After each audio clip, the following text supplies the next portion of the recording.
నేటి ఆధునిక యుగం వరకు బీసీ ఉపకులాల సాంస్కృతిక శ్రమ జీవితం నుంచి ఎన్నో అద్భుతాలు ఈ నేలపై ఆవిష్కృతం అయ్యాయని చెప్పడంలో ఏమాత్రం సందేహం లేదని జిల్లా బీసీ విద్యార్థి సంఘం అధ్యక్షులు మధు యాదవ్ అన్నారు. శుక్రవారం నల్గొండలో ఏర్పాటు చేసిన సమావేశంలో ఆయన మాట్లాడారు.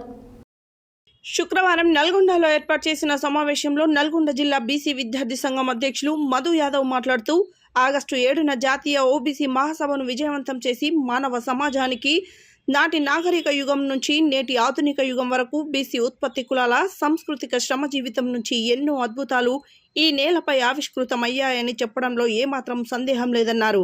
కానీ నేడు ఈ ప్రజాస్వామ్య దేశంలో స్వాతంత్రం వచ్చిన నాటి నుంచి 60% ఉన్న బీసీ ఉత్పత్తి కులాలకు రాజ్యాధికారం వాటా దక్కడంలో అసంతృప్తి వ్యక్తమవుతుందని ఆయన అన్నారు. బీసీ ఉత్పత్తి కులాలు రాజకీయ చైతన్యం అడుగులు వేయనంత కాలం ఈ దేశంలో 60% ఉన్న అగ్రకులాలు మాత్రమే ఈ దేశాన్ని పాలిస్తాయన్నారు. బీసీల జనాభా లెక్కలు తేలిస్తే రాజకీయ రిజర్వేషన్ల వాటాల కల్పన జరిగే అవకాశం ఉందని, కాబట్టి రాష్ట్ర ప్రభుత్వాలు తక్షణమే బీసీ కులగణన చేపట్టి బీసీల జనాభా తమాషా ప్రకారం రిజర్వేషన్లు ఇవ్వాలని ఏకైక లక్ష్యంతో బీసీ సంక్షేమ సంఘం పోరాడుతుందన్నారు.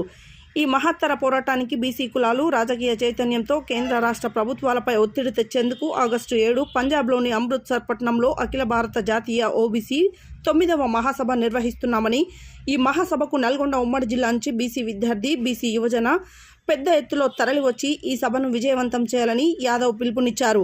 ఈ కార్యక్రమంలో బీసీ విద్యార్థి సంఘం జనరల్ సెక్రటరీ కందుల వెంకటేష్ గౌడ్, సందీప్, జగదీష్, శివసాయి, వంశీ, సమావత్ రాజు, రవి, విష్ణు, విక్రమ్ తదితరులు పాల్గొన్నారు. విజయవంతం చేద్దాం. ఓబీసీ మహాసభని విజయవంతం చేద్దాం. విజయవంతం చేద్దాం. విజయవంతం చేద్దాం. ఓబీసీ మహాసభని విజయవంతం చేద్దాం. మీమెంతో మాకంట మీమెంతో మాకంట. బీసీ సంక్షేమ సంఘం జాతీయ అధ్యక్షులు యాదుల సేన ఆధ్వర్యంలో ఆగస్టు 7వ తారీఖున 9వ